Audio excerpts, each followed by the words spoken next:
So here we are, Mount Olympus, the divine penthouse suite of the ancient world.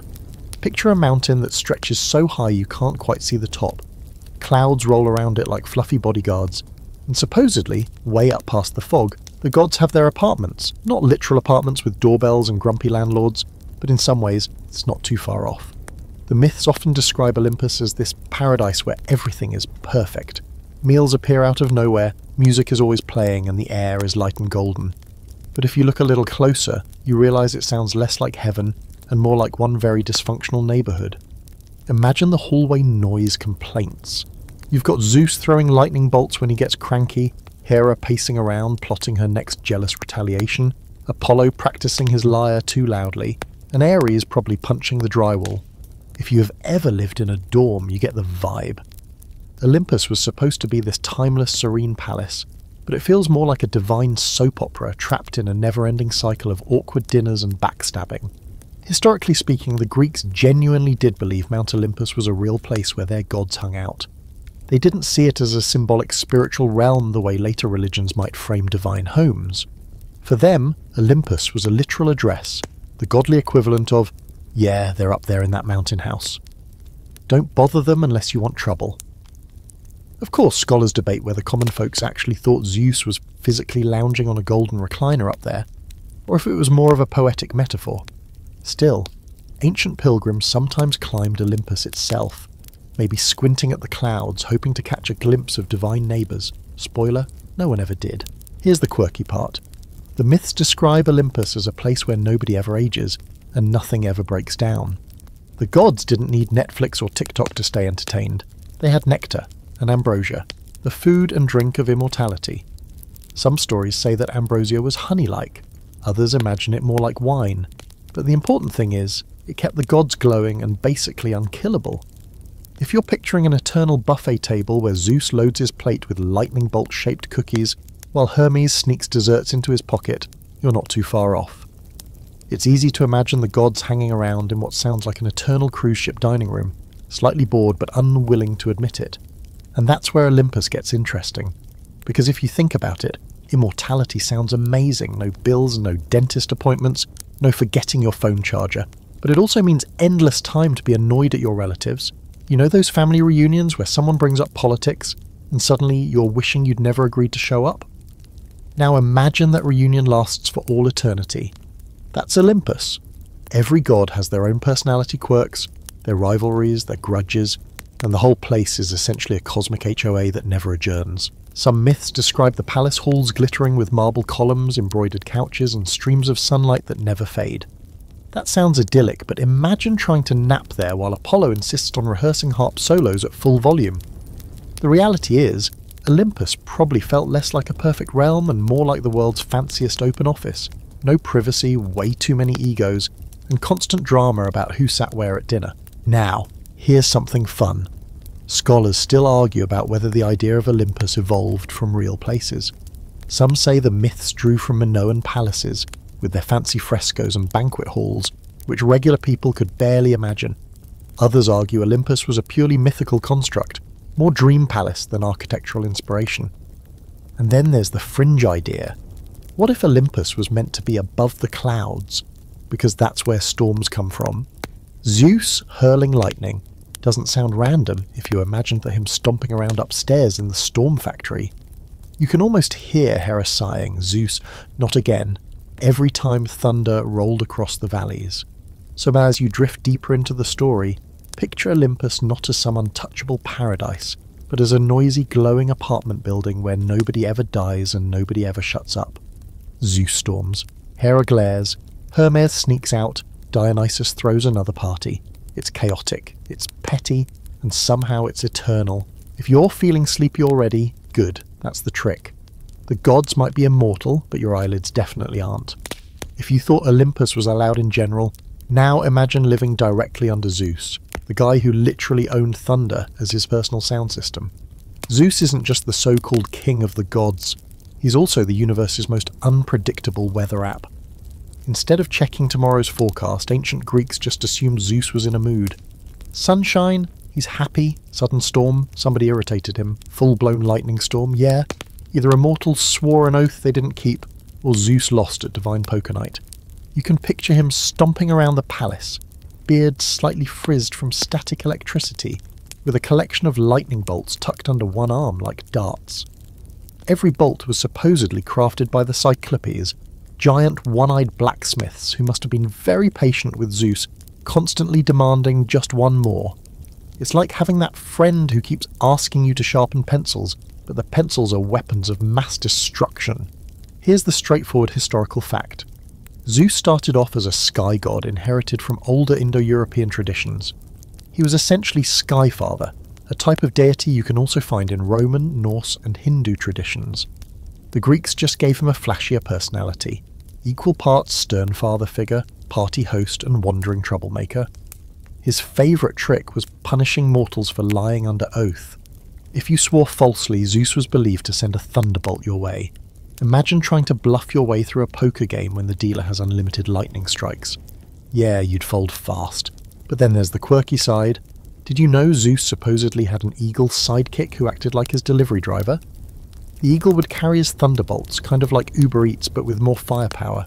Some myths even describe the eagle as practically his emotional support animal, always nearby, always circling. You can imagine Zeus pacing the marble halls, hurling lightning outside while the eagle just sits there like, buddy, maybe hydrate, maybe chill. Now scholars do debate how much people actually thought Zeus was just a thunder machine versus a complex moral overseer. Was he more like a cosmic policeman keeping people honest, or simply the personification of loud, scary storms? Some argue that farmers genuinely believed Zeus cared whether they were honest in contracts, while others suggest that he was mainly a mythological excuse for natural disasters. Like, oh, the olive grove burned down. Must have been Zeus having a tantrum again.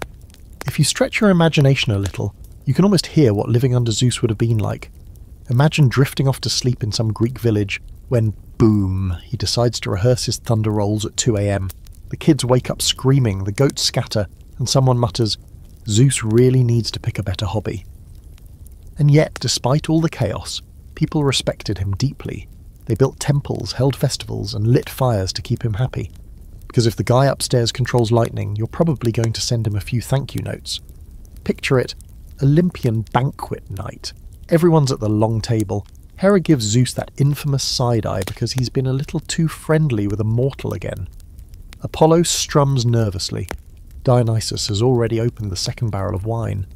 Zeus, trying to assert his authority, slams a thunderbolt into the table.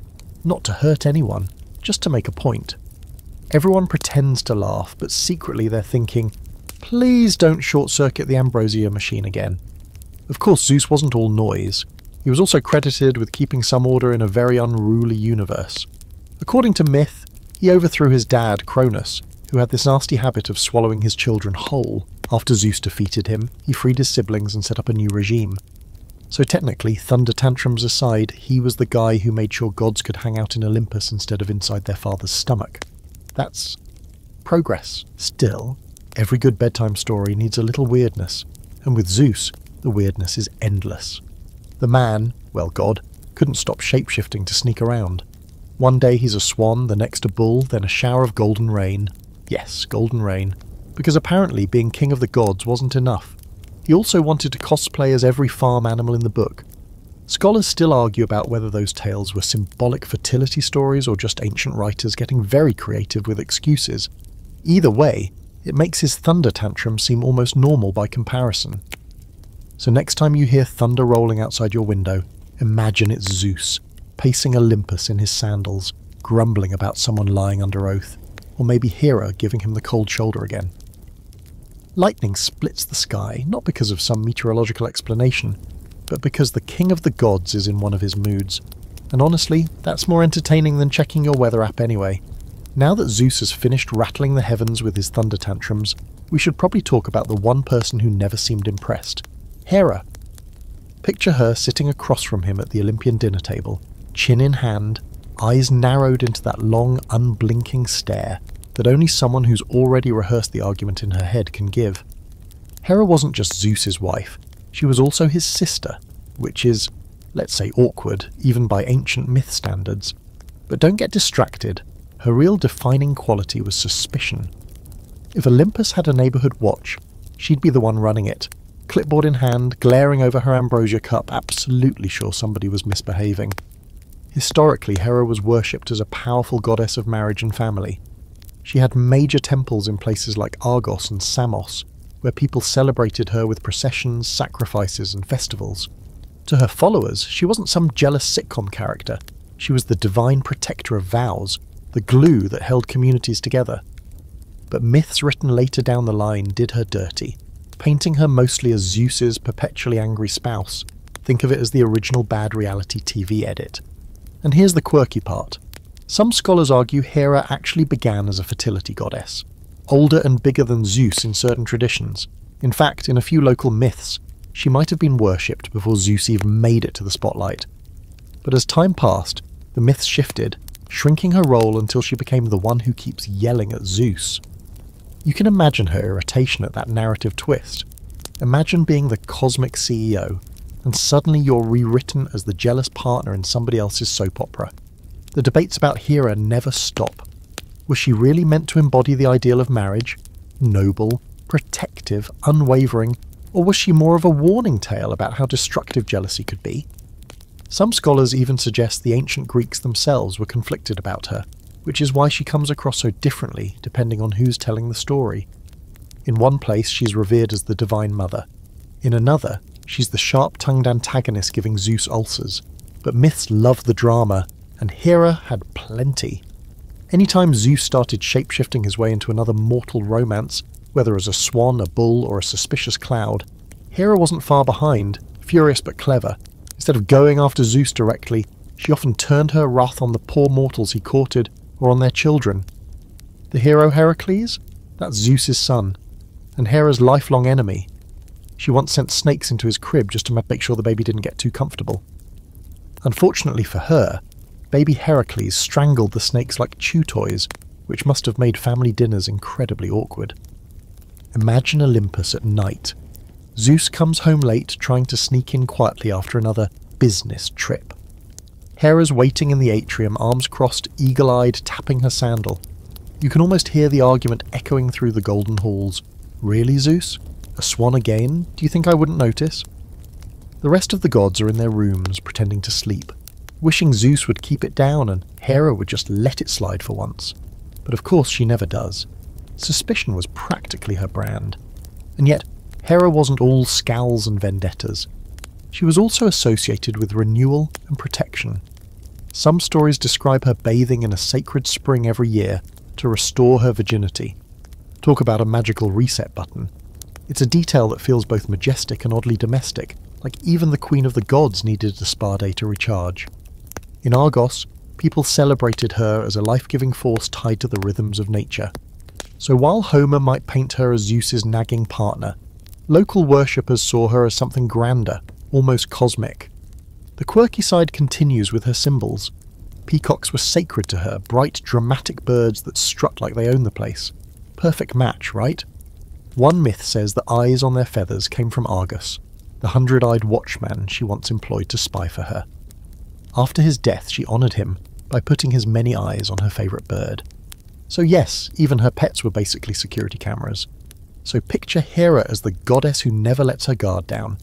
She's suspicious, yes, but also fiercely protective and willing to let chaos unravel her version of order. While Zeus thundered, she planned. While the other gods partied, she watched. It wasn't glamorous, but it was necessary. After all, if no one kept Zeus in check, the whole mountain might have crumbled under his hobbies.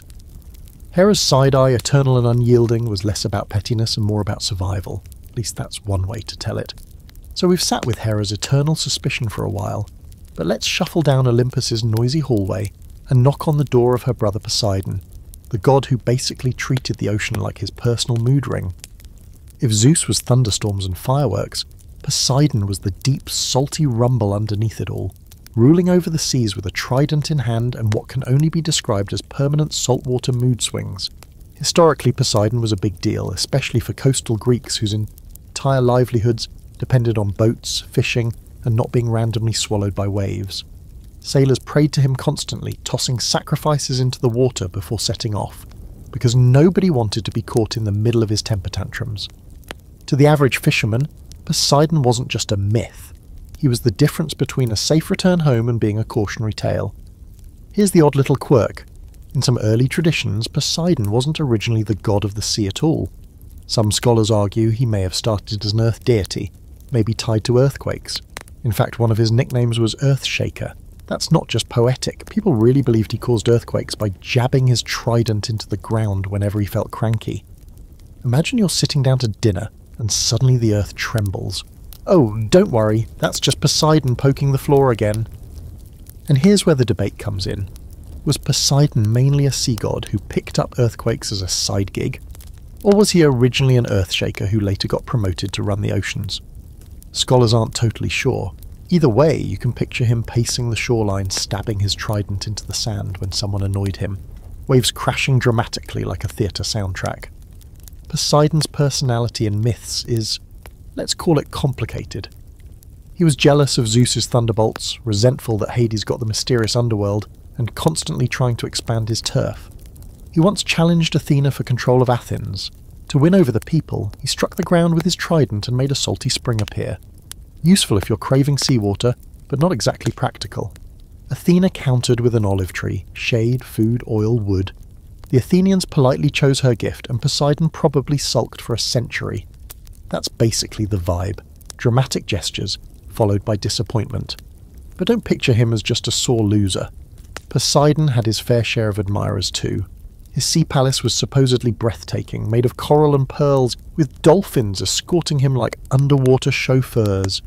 He married Aphrodite, a sea goddess who was not amused at his flirtations with mortals. It seems to be an Olympian theme. Together they had sea children, including Triton, a merman who liked blowing a conch shell to calm or stir the waves. You can almost hear it now, a deep echoing horn across the ocean. Poseidon sighing as he finally chills out for 5 minutes. Quirky fact time. Poseidon was also credited with creating horses. Yes, horses. The myths say he struck the earth, and horses sprang out, sleek, snorting, ready to run. Why would the sea god invent land animals? Scholars shrug. Some think it's because waves look like galloping horses. Others believe Poseidon was once connected to horse cults before he became Mr. Ocean. Either way, it's fun to imagine Poseidon at a design workshop. Okay, I'll make something fast, with 4 legs, and I guess a mane that looks kind of like waves. Of course, being Poseidon, he didn't just invent horses. He also cursed them sometimes, like in the myth of the winged horse Pegasus, who was born when Perseus chopped off Medusa's head. Poseidon had been involved with Medusa once, don't ask, and Pegasus popped out as one of the consequences. It's messy, honestly. All Poseidon stories are messy. So picture him not as a noble Poseidon statue in a museum, but as a grumpy older brother stomping around, trident in hand, yelling at mortals and sulking whenever Athena wins another popularity contest. His waves crash like slammed doors, his storms roar like shouted arguments, and yet he always calms down eventually. The sea sparkles, dolphins leap, and mortals breathe again, until the next tantrum. Living under Zeus was loud, but living near Poseidon was terrifyingly unpredictable. And somehow both brothers kept the world spinning. After wading through Poseidon's salty mood swings, you wander toward a gentler presence on an Olympus, or at least gentler until you bring up her missing daughter. Demeter, goddess of the harvest, the fields, and basically your entire dinner plate was the Olympian, who cared less about storms and wars and more about whether the barley was tall enough to grind into bread. She's that divine aunt who always shows up to gatherings with casseroles, insists you eat seconds, and sighs dramatically when you say you're cutting carbs. Historically, Demeter's worship was widespread and very practical. Farmers across Greece depended on her blessings for fertile soil and abundant crops. Festivals in her honour were massive, like the Thesmophoria, a women-only ritual that involved secret ceremonies, sacrifices, and prayers for fertility of both land and people. She was the goddess who made sure spring returned each year, a promise that the cycle of planting and harvest would keep turning.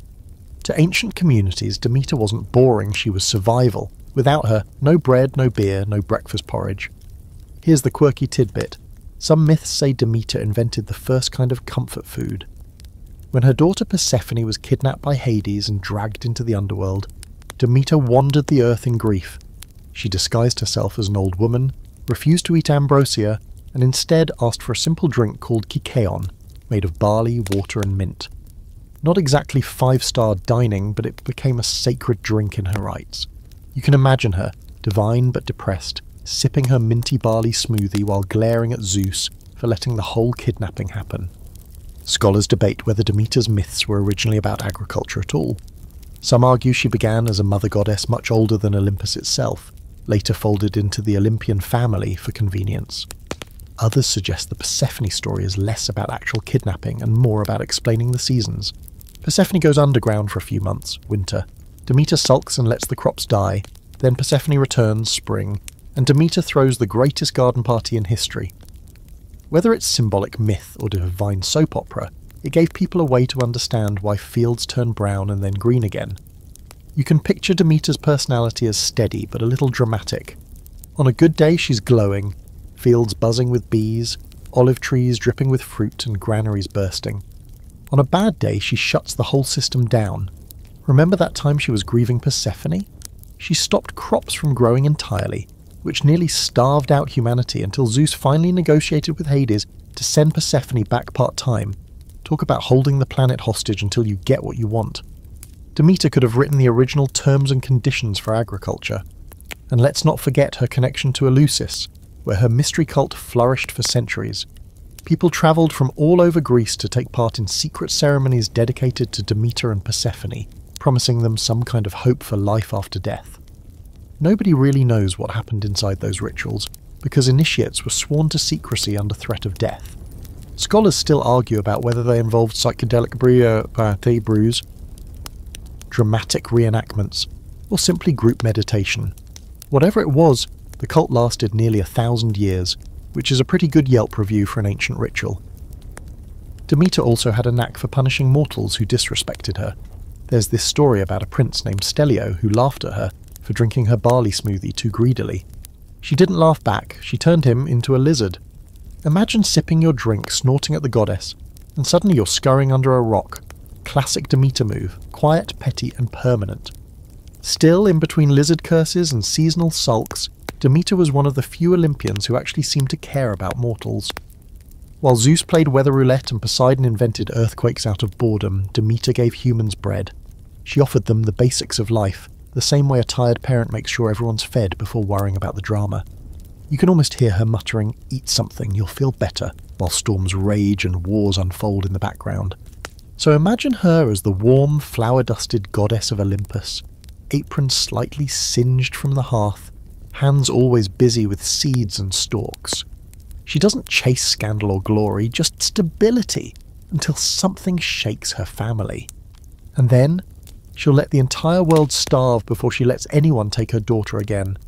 If Zeus is the tantrum, and Poseidon is the sulk, Demeter is the quiet but terrifying hunger strike. Somehow, that made her one of the most powerful gods of all. After lingering in Demeter's grain fields, you wander down another Olympian hallway, this one decorated with helmets, shields, and curiously owl feathers. This is Athena's domain, and unlike Zeus with his thunderbolts or Poseidon with his waves, Athena doesn't waste energy on tantrums. She's calm, sharp, and always 2 moves ahead, like that one chess opponent who smiles because they know you're already doomed.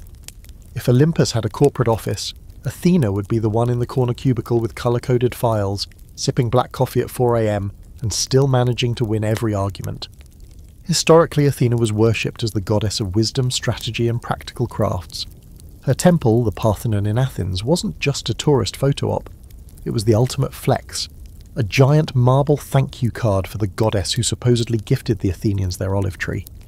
With olives, they had oil for lamps, food, and trade.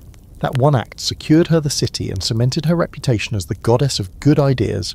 Imagine Poseidon's reaction, salty as ever, while Athena coolly placed an olive branch on the table and said, "Checkmate." But here's the quirky part. Athena was also credited with inventing a few very unstrategic things, like the flute. According to myth, she crafted the instrument, tried it out, and then tossed it away in disgust because she didn't like the way her cheeks puffed up while playing. That's Athena in a nutshell. Genius at battle tactics, a little vain about appearances. You can imagine her frowning into a mirror, muttering, "Nope, not worth it," and leaving the flute for some mortal to pick up. Scholars still argue about Athena's origins. Was she originally a local goddess of war and weaving who got absorbed into Olympian myth? Or was she always this pan-Greek figure of intellect? Some even suggest she reflects earlier Near Eastern goddesses repackaged for very Greek audiences, and then there's the classic debate about her birth. Supposedly she burst fully grown and armoured from Zeus's forehead after he swallowed her pregnant mother, Demeter. That story is either the ultimate migraine metaphor or a symbolic way of saying wisdom comes from the mind. Scholars shrug. Either way, Zeus probably needed Tylenol afterward. Personality-wise, Athena was not one for sloppy brawls. While her half-brother Ares charged into battle screaming, "Fight me!" Athena preferred strategy, ambush, and clever defences. She was the general who studied maps, checked the weather, and packed snacks before leaving camp. If war was chaos, Athena was the calm voice whispering, "Let's not waste troops smashing into that wall like idiots." That's why heroes like Odysseus adored her, because she gave them the brains to survive long after the bravado ran out. Still, Athena wasn't all serious business. Her sacred owl gave her an air of mystery and maybe a little comedy. Imagine an entire city seeing owls as wise, just because Athena liked them. If she'd picked squirrels instead, we'd probably be decorating libraries with golden squirrels today. The owl perched on her shoulder supposedly saw in the dark, symbolising foresight and wisdom. In reality, owls mostly cough up mouse pellets, but it's nice branding. Quirky fact, she was also a goddess of crafts, especially weaving. But if you challenged her, not a good idea. The mortal Arachne learned that the hard way. Arachne wove tapestries so beautiful that Athena herself got jealous. Instead of congratulating her, Athena turned her into the first spider, doomed to weave forever. That's how the Greeks explained cobwebs. So next time you walk into a spider web, remember, that's just Athena flexing her pettiness through poor Arachne's descendants. The debates don't end there. Some scholars argue Athena was actually a virgin goddess because she embodied independence and intellect, not because the Greeks thought she had no interest in romance. Others take her celibacy more literally, seeing her as a rare female figure in myth who never had to define herself through relationships. Either way, her refusal to marry or dally set her apart on Olympus. While Zeus and Hera argued and Poseidon sulked, Athena stayed above it as if to say, some of us actually have work to do. So picture her at an Olympian dinner, helmet neatly polished, owl blinking at the chaos around the table. Zeus is pounding thunderbolts like a toddler with drumsticks, Hera's glaring daggers, Dionysus is already tipsy, and Poseidon's grumbling about his latest territorial loss. Athena sits quietly, probably doodling battle maps on her napkin, prepared to fix whatever catastrophe comes next. Calm, strategic, and maybe just a little smug. Honestly, she might be the only Olympian you'd actually want as your roommate. Slide a little further down the Olympian corridor, past Athena's shelves of war manuals and owl feathers, and you arrive at a room where everything glows just a bit too brightly. That's Apollo's corner, sunlight bouncing off polished lyres, golden arrows stacked like trophies, and probably a vanity mirror in every corner. If Zeus was noise and Athena was strategy, Apollo was style, swagger, and a whole lot of side hustles. God of the sun, music, healing, plague, prophecy, poetry, and probably anything else left over. Apollo is basically the divine overachiever who won't stop talking about his personal brand. Historically, Apollo was one of the most widely worshipped gods in Greece, and not just for his looks. His sanctuary at Delphi was the beating heart of Greek religion, home of the oracle who mumbled cryptic predictions while sitting over a mysterious fissure in the earth. People travelled from every corner of the ancient world to ask him questions. Should I go to war? Should I plant more olives? Should I dump my boyfriend? The oracle would reply with riddles so vague you could interpret them however you liked. Scholars still debate whether the Pythia's trances came from actual hallucinogenic gases seeping out of the ground, or just clever stagecraft. Either way, Apollo got the credit. But here's the quirky bit. Apollo wasn't always tied to the sun. In early traditions, he was more of a god of plagues and archery, wandering the countryside with his silver bow. The sun god role came later, possibly influenced by associations with Helios, the actual sun titan. So technically, Apollo didn't start out as Mr. Sunshine. He picked up the job later like a side gig. You can imagine the divine job interview. So Apollo, we've noticed you like light and brightness. How about running the sun? And Apollo, already strumming his lyre, nodding, yeah, that fits my aesthetic. Scholars wrestle with his contradictions. Was Apollo the bright and civilized god of rationality? or the terrifying bringer of plague who shot invisible arrows of sickness. In the Iliad, he sides with the Trojans, sending disease into the Greek camp when they insult one of his priests. Not exactly cheerful sunbeam behaviour. Yet at the same time, he's associated with healing, temples and medicine. He gives you the fever and the cure, like a cosmic pharmacy with questionable customer service. And then there's his ego. Apollo's myths are full of contests, because apparently being a god wasn't enough. He needed to prove he was better at everything. He once competed in a music duel against a satyr named Marsyas, who had the nerve to think his flute could rival Apollo's lyre. Apollo won, of course, but instead of shaking hands, he flayed Marsyas alive. That's the myth equivalent of throwing your guitar pick into the crowd and then setting the stage on fire. Not exactly graceful in victory. Still, Apollo had a softer side, sort of. He was linked with order, harmony, and the beauty of well-played notes. His sacred animal was the swan, which is graceful until it hisses at you. He also had laurel leaves as his emblem, thanks to the nymph Daphne, who transformed into a tree to escape his advances. Apollo, rather than taking the hint, declared the laurel tree sacred and started wearing crowns of its leaves. That's right, his fashion accessory was basically a rejection souvenir. Another quirky detail, Apollo had a twin, Artemis, goddess of the hunt. They were born on the island of Delos, children of Zeus and Leto, after Hera tried to prevent Leto from giving birth anywhere on land. Delos, being a floating island, counted as not land and got the job. You can almost picture Hera grumbling, "Fine, technicality, but I'll allow it." Twins, sunlight and moonlight, harmony and wilderness. Apollo and Artemis were a package deal, though Apollo always seemed to hog the spotlight. Imagine Apollo at an Olympian dinner. Golden hair glowing unnaturally, lyre perched casually in his lap, ready to strum at any moment. Hera sighs, "Not another song, Apollo." Dionysus claps anyway. Zeus pretends not to be jealous. Athena eyes him like she's calculating the odds of silencing him with strategy. And Apollo, he just smiles, because in his mind the whole mountain is his stage, and every thunderclap is just applause. If Apollo's golden glow felt a little overwhelming, you only have to step outside and follow the trail of paw prints, pine needles and moonlight to find his twin sister Artemis. Where Apollo loved applause, Artemis preferred quiet forests, the rustle of deer, and the occasional dramatic sprint under the stars. She's basically the Olympian who RSVP'd no to every family dinner, choosing instead to camp eternally in the wilderness with her pack of nymphs. Picture her tent pitched on some misty hill, bow always ready, side-eyeing anyone who dared disturb her peace. Historically, Artemis was adored as the goddess of hunting, wild animals and young women. Her shrines weren't just in lonely forests. Her temple at Ephesus was one of the 7 wonders of the ancient world, bigger than a football field and bristling with columns. To her worshippers, she wasn't just a recluse with a bow, she was protector of childbirth and fertility, an odd pairing with her fierce virginity. It's as if she said, "I'm not into romance myself, but I'll make sure you survive yours." Here's a quirky story. Artemis was so protective of her solitude that even accidental trespassers didn't stand a chance.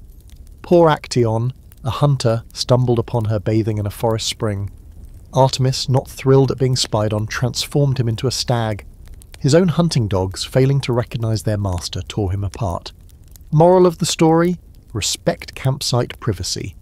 Scholars debate whether this myth reflects ancient anxieties about seeing a goddess in her raw, natural power, or whether it's just a cautionary tale told around campfires by dads warning teenage sons, don't go creeping in the woods. Another debate swirls around Artemis's character. Was she the compassionate guardian of women and animals, or a merciless huntress who lashed out at anyone crossing her boundaries? Myths give both versions. She once demanded the sacrifice of Agamemnon's daughter Iphigenia because he killed a sacred deer. Yet in another telling, she spared the girl and whisked her away to serve as a priestess. Even scholars can't agree if she's tender or terrifying. Maybe she's both. The moonlight that guides you safely home, and the shadow that makes you trip if you stray too far. Artemis's virginity was central to her identity. But unlike Athena, hers was wrapped in wild independence. She wasn't the strategist in armour, but the runner with bow in hand, deer bounding at her side. She made vows with her father, Zeus, to never be forced into marriage. In return, she received eternal youth and freedom. Picture her glaring across the Olympian table, watching Aphrodite flirt and Hera fume. then rolling her eyes and slipping away to the woods where everything made more sense. Quirky fact: Artemis was also linked to sudden deaths of women in childbirth or to illnesses that struck without warning. It sounds grim, but the idea was that she was so close to the cycle of life that she also hovered at its edges. In some stories she even helped her mother, Leto, deliver Apollo when they were born, making her both midwife and huntress, comforter and killer. That duality puzzled scholars then and now. Was she a gentle guardian or an unpredictable storm in silver sandals? And while Apollo hogged the spotlight at banquets, you can picture Artemis barely attending. If she showed up at all, she'd sit in the corner with a plate of venison, awkward, her dogs at her feet, listening to Apollo's lyre while plotting her next moonlit trek. The Olympians probably knew better than to tease her. After all, this was the goddess who turned Gorkas into venison snacks. Even Ares, noisy as he was, probably kept his distance. So imagine Artemis as the eternal camper, sleeping under stars wrapped in silver light, bow across her lap. She's serene, but if you disturb her quiet, if you break the rules, she'll remind you why the forest has always been both sanctuary and snare. She isn't interested in Olympus's endless drama. She's the silence between arguments, the cool breath of night, the soft but firm warning, don't mess with the huntress. From Artemis's quiet, moonlit campsite, you stumble back into the chaos of Olympus and practically run into the sound of clanging armour and someone shouting, "Fight me on Rept." Congratulations, you found Ares, the god of war, tantrums and bloodlust. If Athena is the chess grandmaster of battles, Ares is the guy who flips the board, headbutts the opponent and calls it a victory. He wasn't about subtle strategy. He was about the thrill of smashing skulls, waving spears, and generally making everyone else on Olympus roll their eyes. Historically, Ares didn't have the same love from mortals that Athena did. In fact, many Greeks thought he was more of a necessary evil than a beloved protector.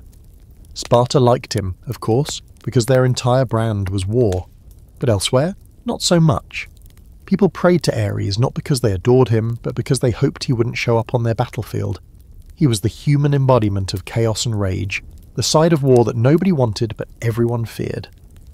Quirky fact: Ares had a couple of companions who really underline his personality. He was often shown riding into battle with Phobos, fear and Deimos and terror. Yes, literal personifications of panic and dread. Imagine having two kids named Anxiety Attack and Nightmare. They later lent their names to Mars's moons, which is fitting since the Romans basically turned Ares into Mars and gave him a massive PR glow-up. While the Greeks saw Ares as reckless, the Romans framed Mars as disciplined and honourable. Same guy, different marketing department. Scholars debate why the Greeks disliked Ares so much compared to other war gods. Some think it's because they valued balance and strategy, which Athena embodied, while Ares was raw, unfiltered violence. Others suggest his myths were intentionally unflattering, turning him into a cautionary tale of what happens when rage controls you. He's the ancient equivalent of that guy who smashes beer bottles in the parking lot after losing a soccer game. And yet, despite all the ridicule, Ares still had a weird magnetism. He was constantly entangled in affairs, most famously with Aphrodite. Their fling became the most infamous scandal on Olympus, exposed when her husband Hephaestus caught them in a golden net mid-embrace and invited the whole pantheon to laugh at them. Imagine being roasted at a family dinner by 30 relatives while stuck in handcuffs you can't break. Ares probably never lived that down. But Ares' energy wasn't always useless. In myth, he sometimes played the role of divine muscle, the god you call when you actually need raw power. Heroes like Heracles fought him, sure, but he also symbolised the necessary brutality of battle, because sometimes wars aren't about strategy, they're about survival. The Greeks may not have liked him much, but they couldn't pretend he didn't exist. There's also the weird fact that Ares was sometimes worshipped in chains.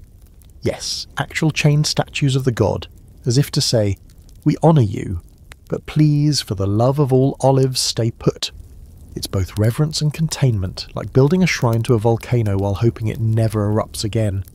Scholars still argue whether those cult practices were meant to pacify him or symbolically keep his destructive energy under control. Picture him at an Olympian banquet.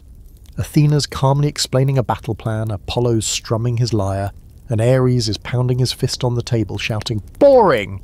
Let's just fight already!" Dionysus is laughing, Hera is glaring, Zeus is sighing, and Hephaestus is probably grinning, waiting for a chance to bring up that whole net incident again. Ares, meanwhile, is too busy flexing his biceps to care. So you think of Ares not as a noble war god, but as Olympus's loudest troublemaker, it starts to make sense. He's the heat of the battlefield, the smell of iron and blood, the adrenaline that makes soldiers reckless. Necessary, but not exactly pleasant. If Athena is the general you'd follow into war, Ares is the chaotic friend you regret inviting to the bar fight. But somehow, he always shows up anyway. If you thought Ares was exhausting, just wait until you slide your chair down the banquet table to Aphrodite, the goddess who could start a scandal just by showing up. Where Ares stormed in with fist swinging, Aphrodite glided in with a smile that could derail entire kingdoms. She wasn't just about love in the soft, poetic sense. She embodied desire, attraction, and the messy, unpredictable chaos that comes with it. If Olympus had a reality show, Aphrodite would be the star, leaving broken hearts and dramatic confessions in her wake.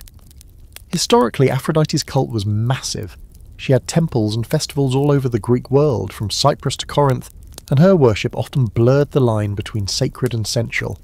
In some places, she was seen as the divine embodiment of beauty and fertility, ensuring marriages thrived and cities prospered.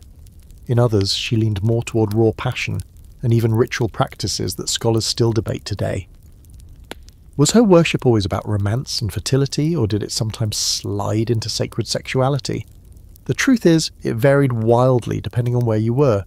Quirky fact, Aphrodite wasn't originally a purely Greek invention. Many scholars believe she was heavily influenced by Near Eastern goddesses like Ishtar or Astarte, who also mixed themes of love, war, and fertility. That overlap explains why Aphrodite sometimes comes across as surprisingly fierce. Sure, she's handing out love potions and smirks, but she's also capable of starting the Trojan War over a beauty contest. Never underestimate a goddess who can weaponize charm. The debates about her origins never end. Was she born from the sea foam after Cronus lobbed his father Uranus's severed parts into the ocean? That's one myth. Another says she's the daughter of Zeus and Dione. The sea foam version is more famous and more dramatic, but both stories coexisted. Scholars argue whether the foam birth is a symbolic tale about fertility and renewal, or just the Greeks flexing their talent for bizarre storytelling. Either way, the image of Aphrodite stepping out of the waves, radiant and untouchable, became one of the most iconic scenes in mythology. And then there are the love triangles, plural. She was married to Hephaestus, the calm, awkward craftsman god, but rarely gave him the time of day. Her most infamous affair was with Ares, of course, which ended with that humiliating golden net incident. But she didn't stop there. Mortals too fell under her spell, like poor Anchises, who fathered her son Aeneas. Imagine being a humble shepherd suddenly seduced by a goddess, and then realizing you're now responsible for a future Trojan hero. Talk about pressure. Quirky detail, Aphrodite's symbols weren't just doves and roses. She also had ties to seashells, sparrows, and even goats. Yes, goats. Some myths describe sacrifices made to her with goats, a far cry from the soft pastel image we often imagine. Scholars suggest this might connect her to older fertility cults, where animals symbolized abundance and life. So next time you picture her lounging with roses, add a goat or two nibbling in the background for historical accuracy. Her power wasn't just physical beauty. Aphrodite embodied the kind of charm that makes people lose their minds, forget their duties, and rewrite entire destinies. She's the reason Paris handed her the golden apple in that beauty contest sparking the Trojan War. Athena offered wisdom, Hera offered power, but Aphrodite offered the most beautiful woman in the world. Paris being Paris didn't think twice. That single choice changed the course of Greek myth forever. Imagine her at the Olympian banquet, draped in silks, smiling faintly while everyone else argues. Zeus slams his thunderbolts, Hera fumes, Apollo strums for attention, and Ares flexes across the table. Aphrodite doesn't need to shout. She leans back, lets the room tilt in her direction, and watches chaos unfold. Because with her, chaos was never loud. It was magnetic, slow, and irresistible. So if you picture Aphrodite as just the goddess of love, you miss half the story. She was attraction in its purest, most disruptive form, the gentle hand on your shoulder and the wildfire behind your ribs. Beautiful, yes, but dangerous too. On Olympus, where egos already burned bright, her presence was like tossing perfume onto an open flame, sweet-smelling, but guaranteed to make everything explode. After Aphrodite's effortless chaos, you might crave someone quieter, someone who doesn't start wars just by existing. That's when you hear the steady hammering echoing through Olympus, sparks flying behind a heavy door, and realise you've reached Hephaestus' forge. No glamour, no golden spotlight, just sweat, smoke, and the clang of metal on metal. Hephaestus, god of fire and craftsmanship, was the divine mechanic of the pantheon. If Zeus needed a new thunderbolt, or Poseidon wanted a trident upgrade, or even if Athena decided her helmet could use more sparkle, Hephaestus was the one they called. Historically, Hephaestus represented not just fire, but the kind of fire humans could control. Blacksmith forges, hearths, and workshops. He was worshipped in cities like Athens and Lemnos, where craftsmen honoured him as the ultimate artisan. Unlike flashy gods who thrived on drama, Hephaestus had a humble, practical appeal. He built things. Without him, Olympus might not have had weapons, palaces, or even furniture for their eternal banquets. Imagine the gods eating ambrosia on bare stone floors. Pretty undignified. Quirky fact, Hephaestus was the only Olympian who wasn't conventionally beautiful. Myths describe him as lame, with twisted legs, sometimes even tossed off Olympus by Hera for being ugly. In one version, he fell for an entire day before landing on the island of Lemnos, where kind mortals nursed him. Instead of sulking forever, he built a workshop and became the greatest craftsman ever. Talk about turning rejection into a side hustle. Of course, some scholars argue whether Hera really abandoned him, or if Zeus did the tossing. Either way, Hephaestus began his divine career with a crash landing. And here's the debate. Was Hephaestus' lameness symbolic, or was it just a detail to make him stand out among the gods? Some say his impairment symbolises the tension between physical imperfection and artistic genius. Others think it reflects real ancient blacksmiths who often suffered injuries from their work. Still others suggest it was simply a mythic quirk, because why not have one god who doesn't fit the glamorous mould? Despite his rough start, Hephaestus built wonders. He crafted Achilles' shield, Pandora's body, Hermes' winged helmet, and even mechanical servants made of gold. Imagine living on Olympus and seeing shiny robot assistants clanking through the halls, carrying nectar trays while Hephaestus wipes soot off his brow. The gods might laugh at him, but when their gear needed fixing, they lined up outside his forge like desperate customers at a genius bar. Of course, his marriage to Aphrodite didn't help his reputation. Zeus paired them up, maybe hoping to balance Aphrodite's beauty with Hephaestus' practicality. Instead, it became Olympus's most awkward relationship. Aphrodite spent more time with Ares than her husband, and when Hephaestus caught them in that golden net, he turned the tables, literally, by exposing them in front of everyone. The scene was humiliating, but also a weird flex. Hephaestus, the lame god, outsmarted two of Olympus's most glamorous figures. Sure, they laughed, but he had the last laugh when they realised he controlled the locks, the chains, and the gadgets. Another quirky tale has Hephaestus trapping Hera herself. After she cast him out, he built a golden throne and gifted it to her. But once she sat down, she couldn't get up. The throne held her prisoner. The other gods begged him to release her, but Hephaestus refused until Dionysus got him drunk and coaxed him back to Olympus. You can almost hear him slurring, "Fine, but only if she admits it was wrong to throw me off the mountain." Petty? Yes. Genius? Also yes. Imagine Hephaestus at the Olympian dinner hall. While Zeus blusters, Ares flexes, and Aphrodite smirks, Hephaestus quietly cuts his meat with utensils he invented himself, probably already thinking about redesigning the cutlery. He doesn't need to win the room, he already built the room. The walls, the chandeliers, the golden cups, those are his. And while the others laugh at his limp, they do it while drinking from goblets that came straight out of his forge. So maybe Hephaestus wasn't glamorous. Maybe he wasn't radiant like Apollo or magnetic like Aphrodite. But he was indispensable. He was proof that power doesn't always roar or sparkle. Sometimes it just clangs in the background, steady and unglamorous, building the things that let everyone else shine. Without him, Olympus would still be camping in the clouds. With him, they had palaces of firelit gold. After Hermes' blur of winged sandals and stolen snacks, the hallway of Olympus suddenly feels quieter. You step into a chamber where the fire is steady, the couches are arranged neatly, and for once no one's shouting. This is Hestia's corner, the goddess of the hearth, the literal heart of every home and temple. She isn't flashy. She doesn't thunder, seduce, or throw tantrums. She just exists, keeping the flame alive, making sure everyone else has a place to gather. If the Olympians were a dysfunctional family, Hestia was the one refilling water glasses and making sure no one forgot their coats. Historically, Hestia was one of the most important deities for ordinary people, even though she rarely got the spotlight in myths. Every Greek home had a hearth, and the first and last offering of any ritual, whether for Zeus, Athena, or even Ares, went to Hestia. She represented continuity, the flame that bound family and community together. Her cult didn't rely on giant temples, but on something much more intimate. The hearth fire everyone tended daily. In a sense, she was the most omnipresent goddess of all, even if she stayed in the background.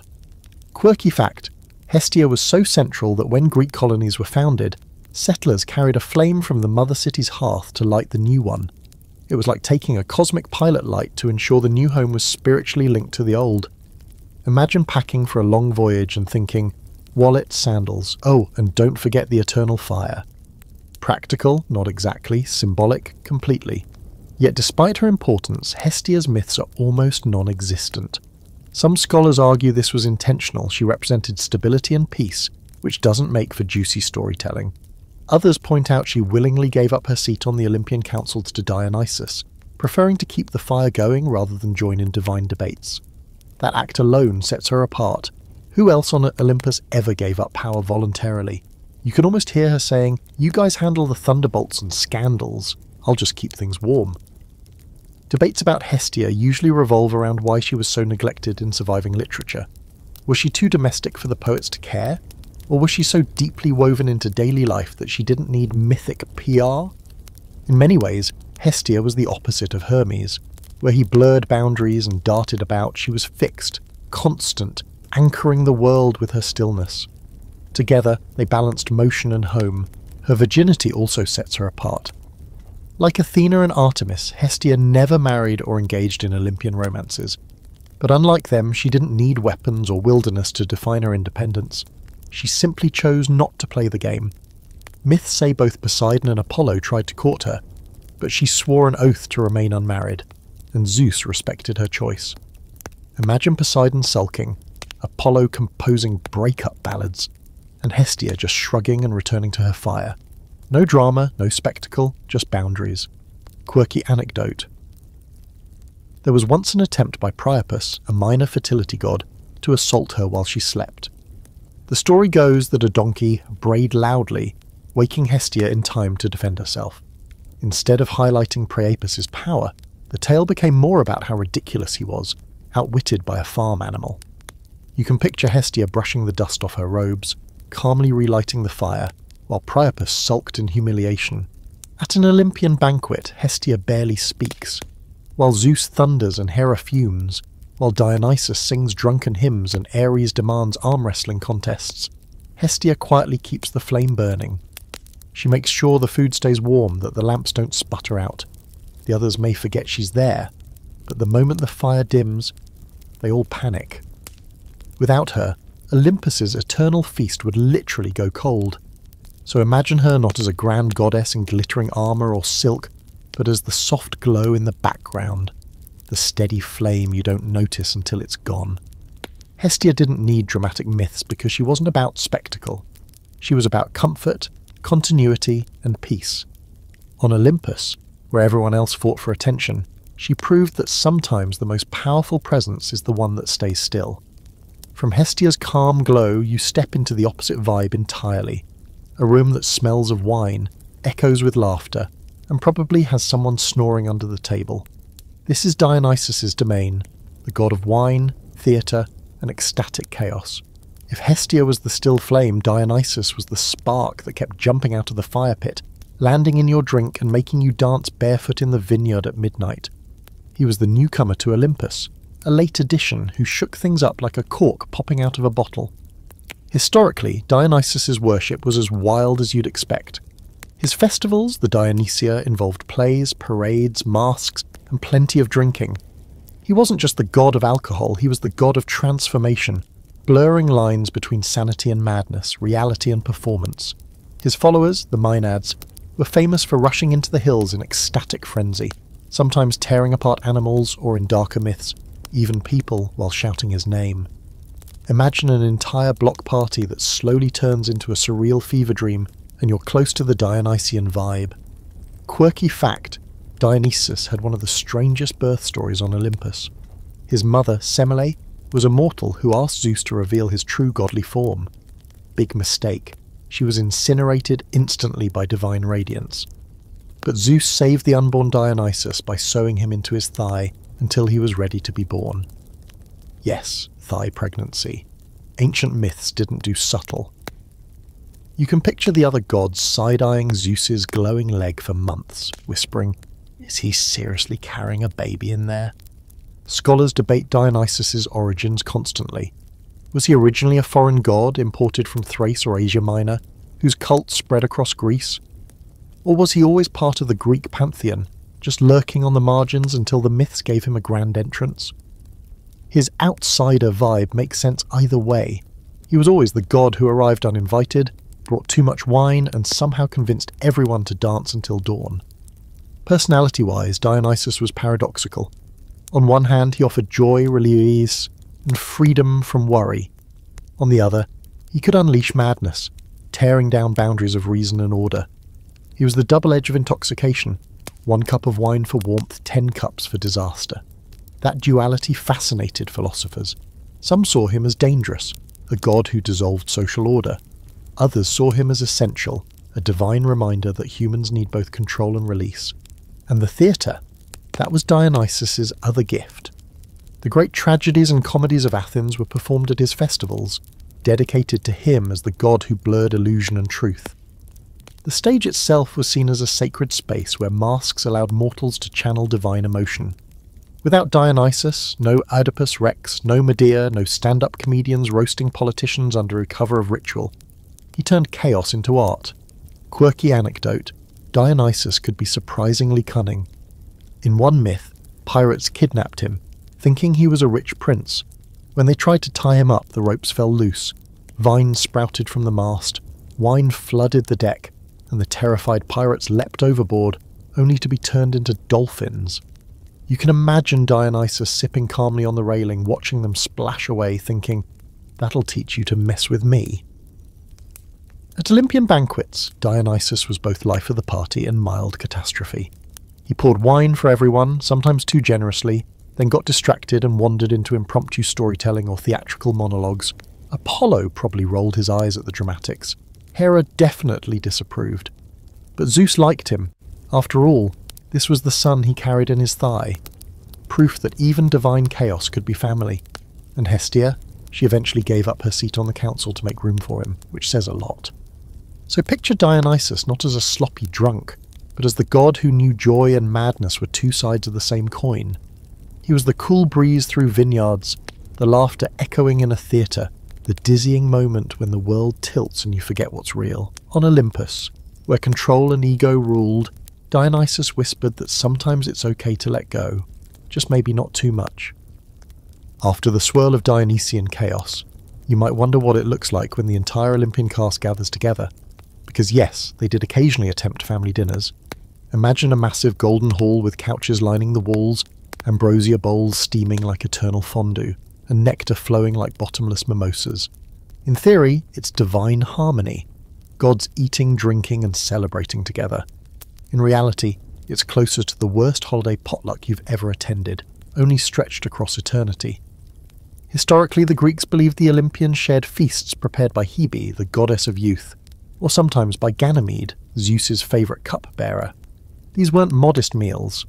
Ambrosia and nectar supposedly kept the gods immortal and glowing. Homer describes them eating and laughing as if their banquets were endless symphonies of joy. But if you read between the lines, or better yet, picture these gods with their oversized egos crammed into one room, you know the vibe had to be less fine dining and more extended family argument with better lighting. Quirky fact, in one myth the goddess of strife Eris wasn't invited to a wedding feast. In revenge, she tossed a golden apple onto the table inscribed "to the fairest." Instantly, Hera, Athena and Aphrodite started bickering over it. That little potluck spat snowballed into the judgment of Paris, and eventually the Trojan War, all because someone didn't make enough seating arrangements. Moral of the story, never underestimate the politics of guest lists. Scholars debate whether these Olympian feasts were meant to reflect idealized divine unity or satirical mirrors of human banquets. Did poets imagine them as flawless, or were they always slyly acknowledging that any big gathering, mortal or immortal, dissolves into side-eyes and gossip? Some argue the gods were models of aristocratic leisure, eternal wine drinkers whose feasts symbolized order. Others insist the myths reveal just how dysfunctional these so-called immortals really were. Picture the scene in detail. Zeus sits at the head, thunderbolts tucked uncomfortably under the table, pretending to be dignified while sneaking glances at every pretty mortal invited as a guest. Hera is next to him, smile tight as a drawn bowstring, watching his every move. Apollo strums a lyre in the background, trying to set a classy mood, while Dionysus keeps interrupting with toasts that get progressively sloppier. Athena sits with arms crossed, clearly unimpressed with all of it, while Ares growls, "Let's turn this into a drinking contest." Meanwhile, Hermes darts around the hall, stealing olives from platters and whispering jokes into Demeter's ear, who just wants everyone to eat in peace. Artemis keeps refusing to try the roast, muttering about respect for animals, and Poseidon sulks because someone forgot to serve seafood. Hephaestus pours wine with mechanical servants, his golden robots clanking awkwardly as they shuffle between couches, and in the corner, Hestia, quietly tending the central hearth so the food doesn't go cold while everyone else pretends not to notice. Quirky anecdote. Sometimes mortals actually joined these feasts, at least in myth. Heroes like Heracles or Achilles were occasionally invited, usually as rewards for deeds. But sitting at the divine table came with risks, one slip of etiquette, one joke gone wrong, and suddenly you're the butt of an immortal grudge. Imagine being the mortal who sneezed while Zeus raised a toast. That's not just embarrassment, that's lightning bolt danger. And of course the gods didn't just argue, they also schemed. A single banquet could be the setting for Hera plotting against Zeus, Athena whispering battle strategies, or Aphrodite quietly flirting with Ares under the table. Think less Thanksgiving dinner, and more Game of Thrones, but with endless wine refills. No wonder the myths are full of quarrels that start over meals. So when you picture an Olympian potluck, don't imagine serene gods gracefully nibbling grapes. Imagine thunder booming because Zeus is tipsy, Apollo and Dionysus battling over who gets to play music, Ares flipping the table after losing a drinking contest, and Hera sighing into her goblet. The feast might look divine from a distance, but up close it was just another family dinner, louder, longer, and immortal. By now you've probably noticed that Olympian dinners were less about harmony, and more about who could out-petty the other. Welcome to the world of rivalries and grudges, the divine equivalent of a group chat where nobody ever leaves, and everyone has receipts from centuries ago. On Olympus nothing was forgotten. If someone insulted your sacred tree, or won a city you wanted, or, turned you into a spider, looking at you, Athena, you were absolutely going to bring it up at the next banquet. Historically, these rivalries served a purpose. The Greeks didn't see their gods as flawless paragons, but as larger-than-life reflections of themselves. By showing the gods bickering, sulking, and holding grudges, myths explained why life felt so messy. If crops failed or storms wrecked ships, maybe it wasn't just chance. Maybe Demeter was still mayor, or Poseidon lost another popularity contest. It was a divine blame game, and mortals were stuck living with the fallout. Quirky fact, Hera and Zeus's marital squabbles were practically Olympian theatre. Hera tried more than once to overthrow him, even banding together with Athena and Poseidon in a divine coup. They chained Zeus in his bed, only for him to break free later, furious. Imagine a roommate mutiny where everyone ties up the loudest guy in the house, then regrets it instantly when he storms loose with lightning bolts. Awkward breakfasts after that one. Scholars debate whether these rivalries were meant to be comedic or moralising. Were the myths poking fun at the gods' inability to get along, showing audiences that even immortals can't escape drama? Or were they cautionary tales about what happens when pride and jealousy run unchecked? Some even suggest the rivalries reflected real political tensions between city-states, each projecting their own local loyalties onto Olympian conflicts. Take Athena versus Poseidon, that olive tree versus salty spring contest for Athens. It wasn't just about civic pride. For centuries, Athens defined itself by Athena's gift, while Poseidon lingered in the background as the god who lost. Did the Athenians mock Poseidon in plays? Absolutely. Did Spartans who worshipped him clap back?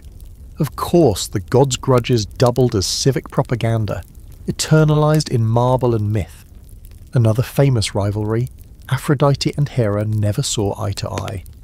Hera, queen of respectable marriages, wasn't thrilled with Aphrodite's endless affairs and scandalous behaviour. Meanwhile, Aphrodite probably rolled her eyes at Hera's constant nagging. Throw Athena into the mix, who despised both love and domestic drama, and you've got the ultimate mean girl triangle. No wonder Eris's golden apple sparked chaos. They were all already waiting for an excuse, and don't forget Apollo and Hermes. Their relationship that started with that whole cattle theft fiasco and evolved into a lifetime of snark. Apollo thought he was the refined, radiant god of order, while Hermes was the cheeky little brother always pranking him. Imagine Apollo practicing a serious lyre performance, only for Hermes to cut the strings and replace them with goat guts. Not exactly sibling harmony. Quirky anecdote, even mortals weren't safe from these rivalries.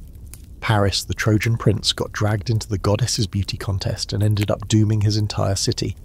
Poor guy just wanted a quiet life tending sheep, but instead he had to choose between Hera's promise of power, Athena's offer of wisdom, and Aphrodite's bribe of Helen.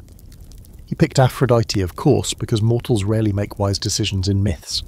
10 years of war later, you'd think he'd regret it. Imagine an Olympian banquet with all this simmering in the background. Zeus tries to look authoritative while side-eyeing Hera. Athena refuses to make eye contact with Poseidon. Aphrodite laughs sweetly while glaring daggers at Hera. Apollo strums louder every time Hermes whispers a joke. Dionysus pours wine, hoping the alcohol will keep everyone distracted. And Hestia in the corner is probably thinking, if they'd just eaten and stopped talking, we could all get through this. So when you think about divine rivalries, don't picture grand cosmic battles. Picture immortal siblings in a never-ending feud dragging mortals into their arguments, and holding grudges longer than the lifespan of entire empires. For gods who could live forever, patience was not their strong suit. They might forgive eventually, but forgetting? Not a chance. If the Olympians were content to stew in their own rivalries, that would be one thing. But they had a nasty habit of dragging mortals into their drama, often with disastrous results. To the gods, humans were playthings, pawns, or occasionally side characters in their eternal soap opera. And the mortals? Well, they didn't really get a choice. If Zeus wanted to date you, or Hera wanted to curse you, or Athena decided to test your weaving skills, congratulations, you just became part of divine family therapy. Historically, Greek myths blurred the line between mortal and divine constantly. Heroes like Perseus, Heracles and Achilles were all demigods, the product of Olympians wandering a little too often outside their marriage vows. Cities claimed descent from gods to boost their prestige, and festivals reenacted myths where mortals played along with divine narratives. To ancient audiences, it wasn't just entertainment, it was a way of explaining why life sometimes felt like the whims of cosmic roommates you couldn't escape. Quirky fact, Zeus had so many mortal affairs that entire regions traced their founders back to him. Europa, abducted by Zeus in bull form, gave her name to a continent. Danae, visited as Golden Rain, gave birth to Perseus. Leda, approached as a swan, hatched eggs that produced Helen of Troy. It's almost comical how often Zeus went full costume department just to romance someone. Imagine living in Greece, hearing thunder, and wondering if Zeus was sneaking off again in disguise as your neighbour's horse. Scholars debate whether these stories were meant to glorify Zeus's power or subtly criticise it. Was he admired as the great progenitor of heroes, or mocked as an incorrigible wanderer who couldn't keep his toga tied? Some argue these myths symbolise fertility and divine blessing. Others see them as satirical commentary on aristocrats who behave the same way. Either way, mortals caught in Zeus's attention rarely had happy endings. Take poor Semele, mother of Dionysus. She believed Zeus loved her, but wanted proof of his divinity. When she demanded to see him in his true form, she was vaporized. Or Callisto, one of Artemis's followers, who was seduced or assaulted by Zeus and then transformed into a bear, eventually tossed into the sky as the constellation Ursa Major. For mortals, divine attention was like winning the worst lottery imaginable. The prize was a short, tragic life and maybe a constellation named after you. And it wasn't just Zeus. Hera, forever suspicious, often punished mortals who had the misfortune of being his lovers or children. Heracles spent his life battling monsters, because Hera cursed him from birth. Io, a mortal priestess, was turned into a cow by Zeus to hide her from Hera, only for Hera to send a gadfly to torment her endlessly. Imagine grazing in a field as a cow while swatting away divine insects. An eternal cosmic prank. Athena also meddled with mortals, though in a more cerebral way. She helped heroes like Odysseus with clever strategies, but also destroyed Arachne for daring to rival her weaving. Apollo cursed Cassandra with true prophecy that nobody would believe just because she wouldn't sleep with him. Artemis, furious at Agamemnon for killing a sacred deer, demanded the sacrifice of his daughter Iphigenia before allowing the Trojan expedition to sail. The Olympians weren't exactly subtle. Obey or suffer. Quirky anecdote. Sometimes mortals tried to fight back. Bellerophon, hero of Corinth, attempted to fly Pegasus up to Olympus itself. Zeus swatted him down, sending him crashing back to Earth, blind and disgraced. It's a myth scholars still debate. Was it about punishing hubris, or simply reminding everyone that humans don't get VIP passes to divine banquets? Either way, mortals learned quickly. Keep your head down unless you want it turned into a moral lesson. Picture an Olympian dinner after one of these incidents. Zeus shrugs. So I turned another girl into a constellation. Hera fumes. Do you ever stop? Apollo smirks. At least mine inspire music, while Athena insists. Mine become examples of discipline. Meanwhile, Dionysus raises his cup and toasts all the mortals caught in the crossfire, half sympathetic, half entertained. And the mortals themselves? Well, they're somewhere on Earth, staring at the stars, wondering why their great-great-grandmother is now a bear. So if you imagine the Olympians as benevolent gods gently guiding humanity, think again. They were intrusive neighbours with infinite power and zero boundaries, barging into mortal lives whenever they got bored. Mortals were pawns in divine grudges, test subjects for godly experiments, and sometimes unwilling parents of heroes destined to die young. It was dangerous to catch a god's eye, but it was even more dangerous to ignore them. If you survived the meddling of the gods, you still had to deal with their sense of style. And wow, did they lean hard into the drama of divine fashion. Forget togas as plain sheets. Olympian wardrobes were exaggerated, glittering, and sometimes hilariously impractical. Imagine flowing robes that shimmered like dawn, golden belts that could sway entire battles, and helmets so ornate they probably weighed more than the person wearing them. If Olympus had a runway, every dinner could have doubled as Fashion Week. Historically, the Greeks pictured their gods dressed like idealized aristocrats. Fine robes, gleaming armor, and jewelry. Depictions on pottery and statues always emphasized elegance. Athena's armor never had a dent. Apollo's robes always draped perfectly, and Aphrodite looked like she'd just stepped out of a seafoam spa. The gods were basically the original influencers, each with a curated look that mortals imitated in rituals and festivals. Quirky fact, Aphrodite owned a magical accessory called the Girdle of Desire. Whenever she wore it, she became irresistible, even to other gods. Hera once borrowed it to distract Zeus so she could scheme behind his back. Imagine sharing your best outfit with a frenemy, only for her to use it to manipulate your husband. Ancient myths really were just soap operas with better wardrobes. Scholars debate whether these clothing details were symbolic or just creative flair from storytellers. Did Athena's shining aegis, a shield or breastplate with Medusa's head on it, represent real armour traditions, or was it purely mythic imagery? Was Hermes' winged cap inspired by actual travellers' gear, or was it just a flashy way to explain how he zipped between realms? The answer may be both. Myths often blended real cultural objects with exaggerated divine bling. Take Zeus. He often wore a simple royal robe but always paired it with a thunderbolt accessory, because apparently being king of the gods wasn't enough without carrying an eternal neon "Do not mess with me" sign.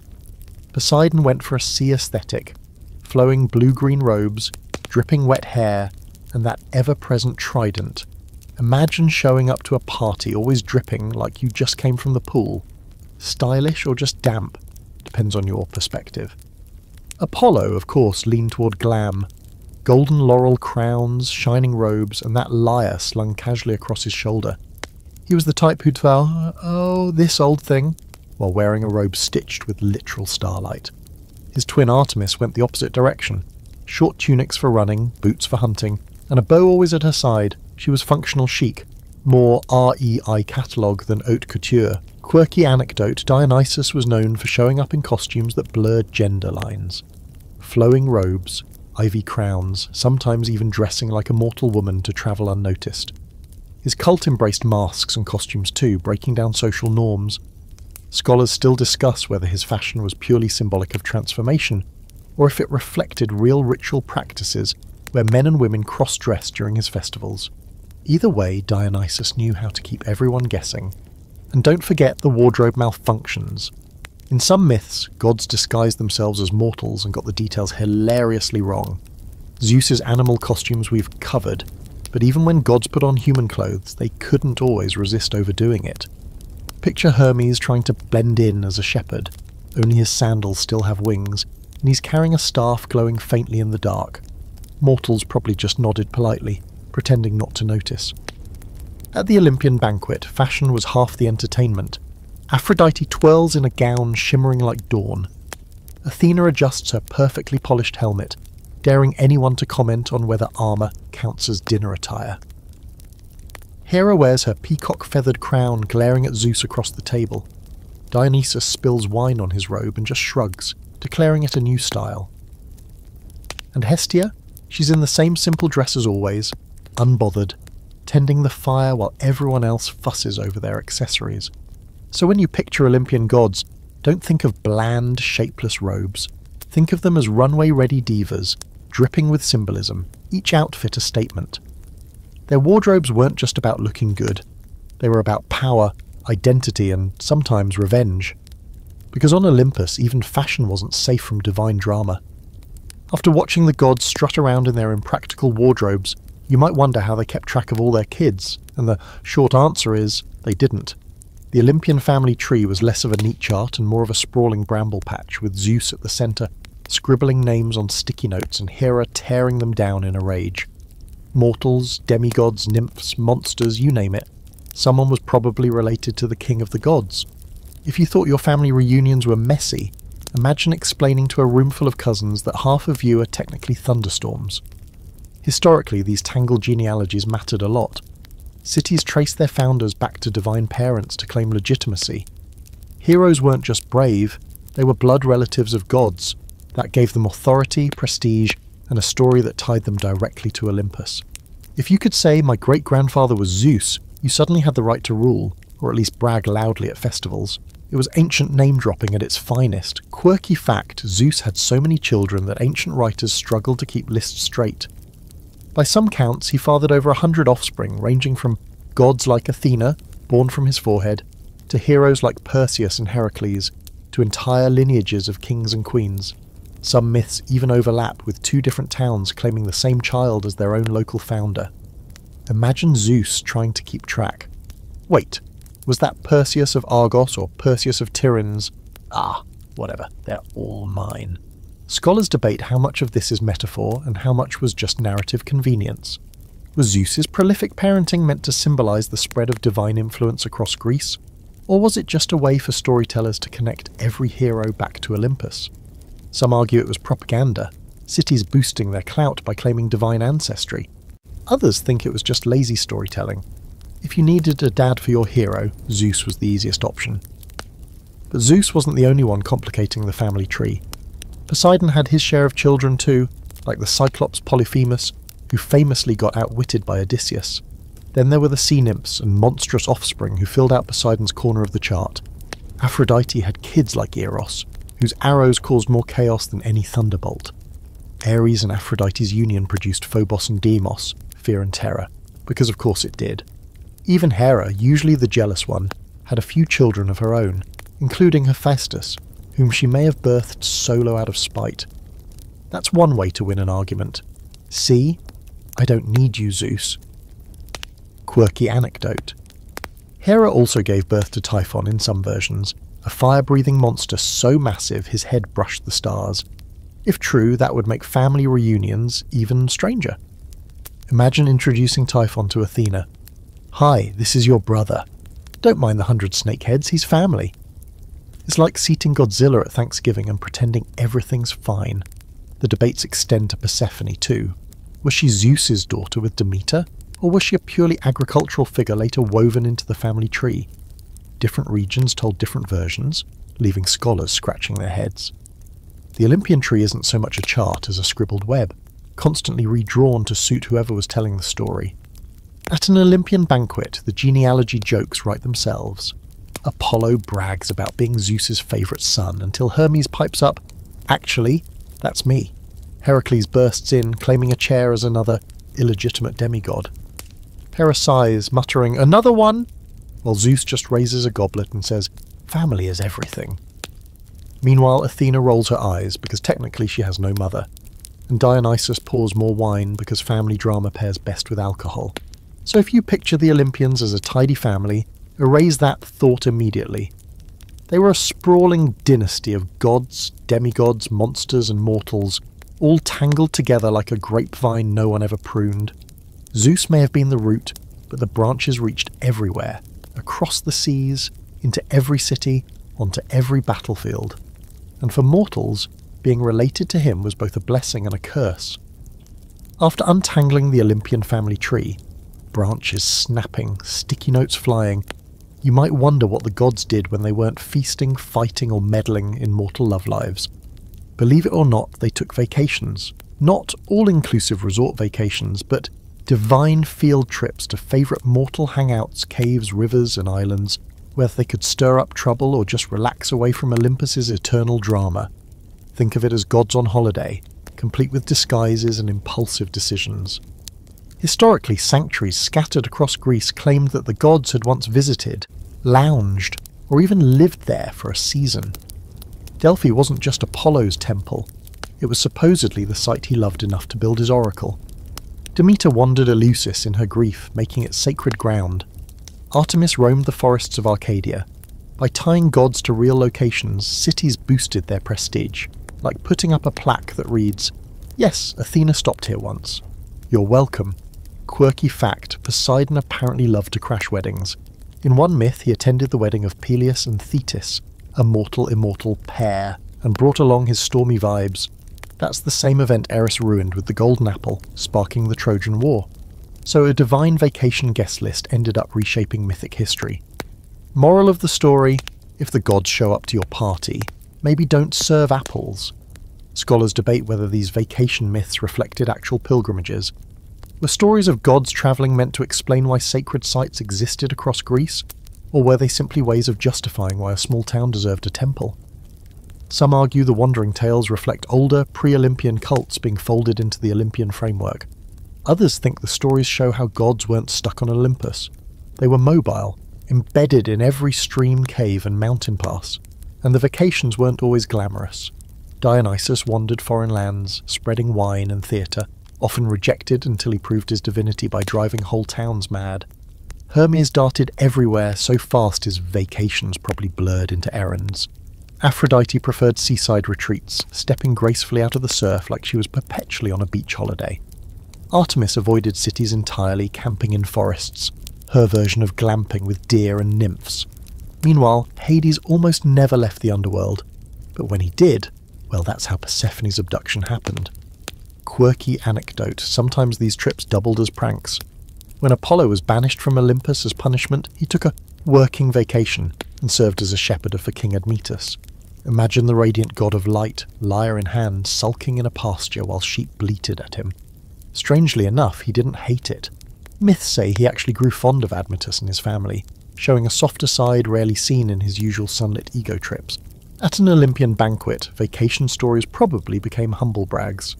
Apollo strums, "Ah yes, Delphi, my favourite getaway." Artemis cuts in, "Try the Arcadian woods, no mortals to bother you." Poseidon slams his goblet, boasting about sunken palaces and coral thrones. Hermes laughs about sneaking into markets, stealing pastries for fun. Dionysus waves his ivy crown, proclaiming, "Everywhere I go becomes a vacation." Hera just mutters that none of them know how to sit still, while Hestia shrugs. Her vacation was literally staying home by the fire. For mortals, these divine wanderings explained why every corner of Greece felt sacred. A cave wasn't just a cave, it was where Zeus hid as a baby. A river wasn't just water, It was where a nymph once wept into eternity. The gods left footprints everywhere, vacations doubling as origin stories.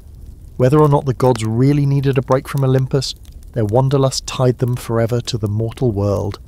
So imagine Olympus as home base but never confinement. The gods roamed whenever they pleased, leaving traces behind like tourists with infinite time and power. Sometimes they brought blessings, other times curses, but always stories. Their vacations weren't about rest. They were about making sure no human ever forgot they could show up, anywhere, anytime, uninvited and unstoppable. If the Olympians' vacations sound like a lot of work disguised as leisure, that's because work-life balance wasn't really a thing for them. Mortals could divide their days into farming, feasting and sleeping, but the gods? They were always on cool thunderstorms, failed crops, unlucky sailors, love triangles, surprise births of demigods. It all came knocking at their golden doors, and the Olympians rarely clocked out. Imagine being a mortal with infinite PTO, but never actually getting to use it. Historically, myths don't describe the gods having jobs in the modern sense, but each one had a portfolio they couldn't escape. Poseidon couldn't take a break from the seas any more than Demeter could stop the grain from sprouting. Apollo had to keep the sun moving across the sky every day, while Artemis lit up the nights. Even Dionysus, the party god, had responsibilities. Festivals to bless, vineyards to watch, entire cities to intoxicate. The whole setup sounds divine, but it was eternal customer service without holidays. Quirky fact, Apollo wasn't thrilled about his daily commute with the sun chariot. In some myths, Helios, the older sun titan, handled the actual driving, but Apollo often got the credit. Imagine being permanently mistaken for your cousin at work. To keep the cycle of day and night consistent, somebody had to get up, grab the reins, and make sure the horses didn't veer off and set the earth on fire. Spoiler, sometimes they did. Phaethon, Apollo's mortal son, once tried to drive the chariot and nearly burned the planet to a crisp before Zeus zapped him. Bring Your Kid to Work Day went horribly wrong. Scholars debate whether these endless tasks were meant to symbolize cosmic order or just narrative devices to explain natural cycles. Was Demeter's grief a metaphor for winter? Was Apollo's chariot just a way of describing the sun's path? Or were these jobs actual duties in the mythic imagination, things the gods couldn't escape even if they wanted to? Some argue the gods were bound by fate just like mortals, only with better perks. For the gods, mixing work and play was second nature. Aphrodite caused wars while technically just doing her love goddess job.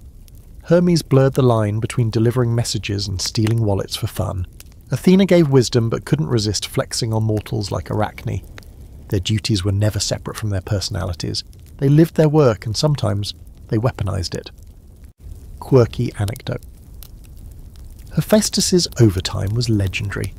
When Hera once begged him to craft a magical chair, he designed it to trap her the moment she sat down. Was that divine artistry or malicious workplace mischief? Either way, he never got written up. In fact, Zeus had to bribe him back into the family fold with wine and flattery. Work-life balance for Hephaestus meant blurring the line between revenge plots and carpentry projects. At an Olympian dinner, this tension was always there. Zeus boasted about keeping the skies in order. Hera reminded him how often she had to pick up the slack. And Apollo strummed his lyre while casually mentioning he'd just finished another sun run. Poseidon complained about sailors who never sacrificed properly, while Demeter muttered about humans wasting good grain. Dionysus, tipsy, raised his cup. At least my job is fun. Hestia simply tended the fire. Her eternal shift that never ended, never faltered. For mortals, this lack of separation made sense. The gods weren't distant bureaucrats, they were forces of nature. You didn't pray to a 9-to-5 manager. You prayed to the sun itself, the ocean, the storm, the seed sprouting in your field. Work and life blurred because for the Greeks, existence itself was divine labour. So when you think of the Olympians lounging endlessly on Olympus, sipping nectar without responsibility, remember, every thunderclap, every sunrise, every harvest was a reminder that their work never stopped. For better or worse, the gods were always on duty, never clocking out, never truly free from their roles. Immortality didn't mean vacation, it meant eternity on the job. If being immortal meant working without vacations, it also meant dealing with boredom on a scale mortals can't even imagine. You can only throw so many thunderbolts, bless so many olive groves, or crash so many weddings before the novelty wears off. For the Olympians, boredom often turned into creativity, or chaos. When the gods got restless, the world below felt it, because their idea of fun usually translated into someone's about to have a very bad day. Historically, myths are full of moments where gods acted less like rulers of the cosmos and more like pranksters, poking at humans just to see what would happen. Some of the biggest monsters in Greek mythology were byproducts of divine boredom. The Chimera, the Hydra, even the Sphinx. These creatures weren't just accidents, they were diversions, distractions, something for heroes to clean up while gods lounged above. Imagine gods treating the mortal world like a board game, tossing in new obstacles whenever things got too quiet. Quirky fact, Hera once created the monster Typhon, a fire-breathing giant with serpents for legs, because she was tired of Zeus's endless parade of children. If Zeus could make demigods every other Tuesday, Hera figured she could make a nightmare of her own. Typhon rampaged so wildly that even the gods fled in terror, disguising themselves as animals to escape. Apollo turned into a raven, Artemis into a cat, Dionysus into a goat. It was basically the first furry convention. Eventually, Zeus trapped Typhon under Mount Etna, but not before learning that his wife's idea of a hobby was apocalyptic monster design. Scholars debate how seriously the Greeks took these monster stories. Were they metaphors for natural disasters, like volcanic eruptions or plagues, or were they just colourful storytelling to entertain festival crowds? Some argue Typhon's fiery breath was an explanation for volcanic smoke. Others suggest these beasts symbolised the untamed chaos the gods barely kept at bay. Either way, they often popped up when gods seemed too bored to mind their own business. Pranks were another outlet. Hermes, as usual, took the crown for mischief. He stole Apollo's cattle on day one of his life, but he didn't stop there. He loved tripping mortals, moving boundary stones, and whispering ideas that got heroes into trouble. Even Apollo wasn't immune. Hermes once swapped out his brother's sacred tools just to watch the meltdown. Imagine being Apollo, radiant god of order, only to find your golden bow missing because your trickster half-brother thought it would be funny. Quirky anecdote. The gods sometimes turned boredom into contests. They competed over music, beauty, even architecture. Apollo challenged the satyr Marsyas to a music duel, only to flay him alive when he lost. Athena and Poseidon fought over who could gift Athens the better present. Even Zeus, supposedly dignified, got caught up in these games, stacking his thunderbolts against Poseidon's waves just to prove who could wreck more mortals in one afternoon. At an Olympian banquet, this boredom spilled over into table games. Picture Zeus flicking lightning bolts at passing clouds, Poseidon trying to outdo him by slamming goblets into miniature tsunamis, and Dionysus turning spilled wine into dancing grapevines. Hera probably scowled at the mess, while Hestia sighed and kept the fire steady. Hermes darted under the table, stealing olives and replacing them with pebbles just to watch Ares explode in confusion. If eternity was long, at least they knew how to keep themselves entertained. For mortals, divine boredom was terrifying. A god's idle prank could ruin a family, topple a city, or unleash a plague. But it also meant new myths, new stories, new explanations for why life felt unpredictable. Boredom wasn't just divine restlessness. It was fuel for legends, disasters, and the constant reminder that the gods were never as far away as you hoped. So when you think of Olympus as a serene palace of perfect beings, don't. Picture it as a never-ending dormitory where immortals, trapped with infinite time, created monsters, played pranks, and set off chain reactions that shaped human history, all because they couldn't stand being bored. If pranks and monster-making weren't enough to break the monotony, the Olympians had another favourite pastime: disguises. For some reason, gods who could glow like the sun or shake the earth still felt the need to put on terrible costumes and sneak among mortals, and not just casual disguises like throwing on a hat. They went full drama club with it. Swans, bulls, beggars, shepherds, misty clouds. No outfit was too weird for an Olympian trying to meddle unnoticed. Spoiler, mortals usually noticed. Historically, divine disguises played a big role in myth. The Greeks didn't see gods as distant, untouchable beings. They believed their deities could show up in daily life, sometimes in human form, sometimes in stranger guises. Temples even warned worshippers to treat every guest kindly, because you never knew when the ragged traveller knocking on your door was Zeus in disguise, testing your hospitality. In a society that valued zinnia, sacred guest friendship, this wasn't just theatre, It was divine quality control. Quirky fact: Zeus was the undisputed champion of costumes, and not in a good way. He turned into a bull to abduct Europa, a swan to pursue Leda, and a shower of golden rain to reach Danae in her locked tower. Each disguise was more absurd than the last. Scholars debate whether these stories were metaphors for natural phenomena: bull equals storm, swan equals fertility, rain equals life-giving crops, or just excuses for Zeus's relentless romantic escapades. Either way, mortals probably looked at the next passing cow with deep suspicion. But Zeus wasn't alone in his disguise hobby. Athena often showed up to heroes in the guise of an old man, a friend, or even a bird. Odysseus practically had her on speed dial, and she never arrived in the same form twice. Hera also liked disguises, usually to spy on Zeus or mess with mortals. In one myth, she borrowed Aphrodite's magical girdle, then disguised herself to seduce Zeus and distract him while she schemed. Imagine the queen of the gods rummaging through Olympus's divine costume closet, muttering, "No, that toga makes me look suspicious." Scholars debate how literal the ancients took these transformations. Did they believe the gods physically became animals and strangers, or did they see it as poetic storytelling? Some suggest these disguises symbolize the unpredictability of divine presence, gods appearing in forms humans could handle. Others argue the transformations were simply mythic humor, exaggerations meant to entertain. Either way, they were a consistent reminder. The gods were always watching, often in ridiculous outfits. Quirky anecdote: Hermes naturally excelled at disguises. He could slip into the form of a shepherd, a traveller, or a merchant without missing a beat. Unlike Zeus's over-the-top costumes, Hermes blended in too well, the divine equivalent of that guy you didn't notice at the bus stop. Imagine him swapping cloaks mid-conversation just to see if anyone noticed.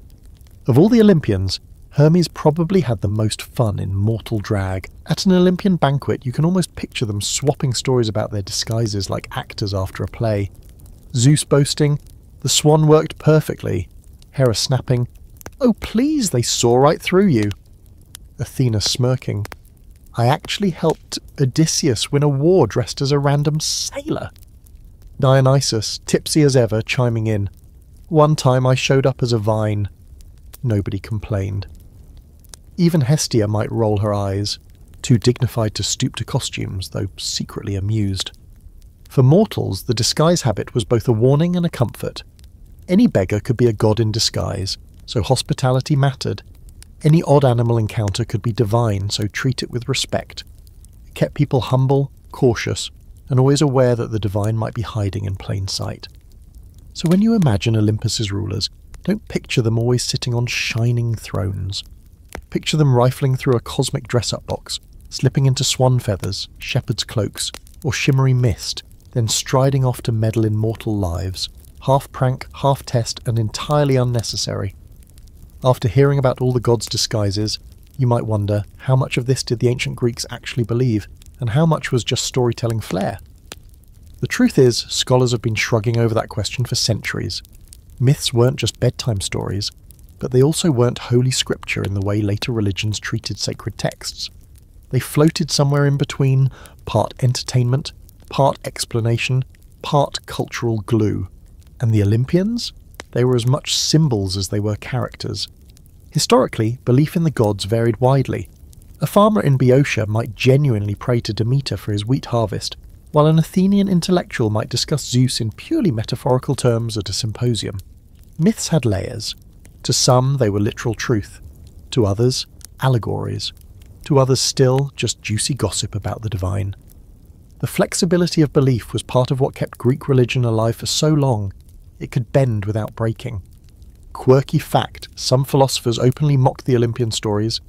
Xenophanes, a 6th century BCE thinker, complained that if cows and horses had gods, they'd draw them looking like cows and horses. He pointed out the obvious: humans made their gods in their own image, right down to the pettiness and family drama. Meanwhile, Plato suggested myths should be censored for children, because stories of Zeus cheating and Hera scheming weren't exactly moral role models. Imagine Plato as the grumpy teacher banning comic books for being too rowdy. The scholarly debate hasn't stopped since.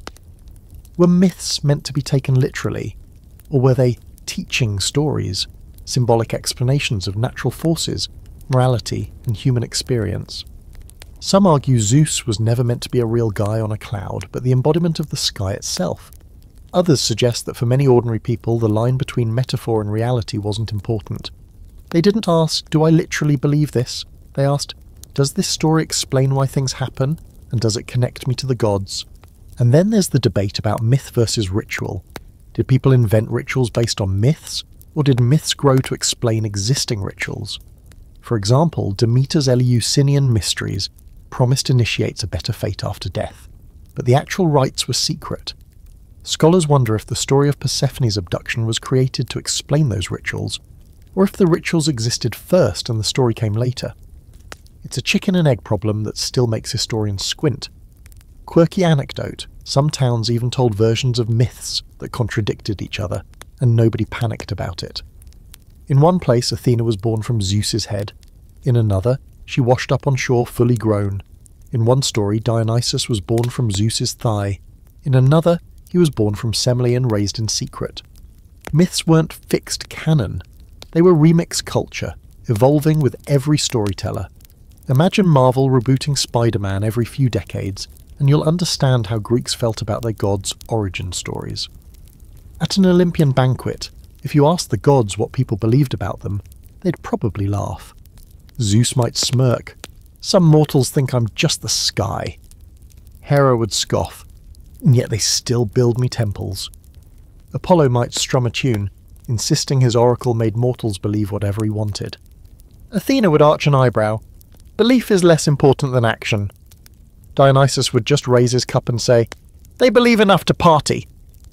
So when you picture ancient Greeks listening to these myths, don't imagine rigid doctrine. Imagine layers of meaning, literal for some, metaphorical for others, entertaining for all.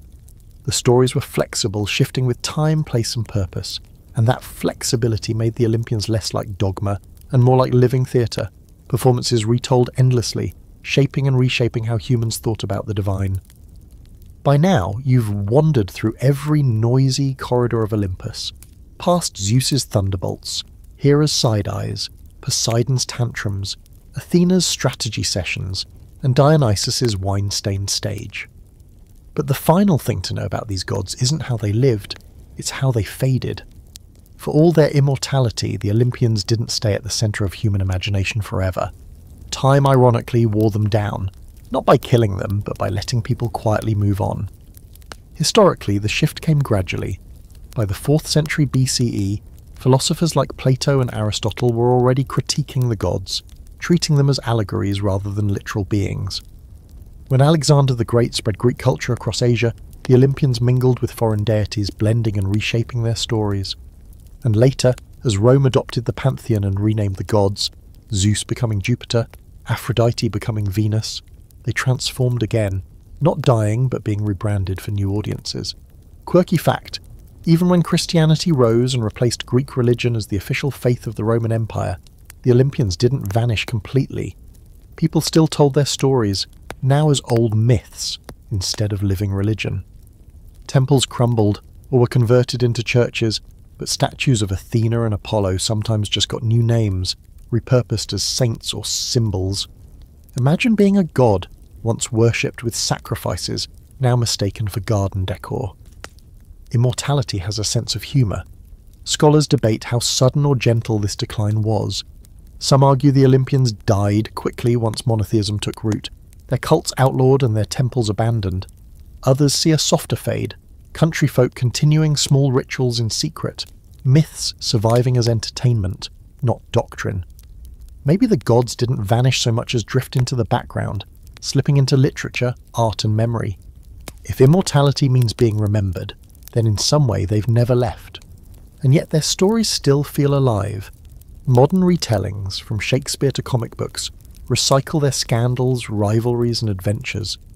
Ares pops up as a villain, Aphrodite as a muse, Hermes as a trickster sidekick.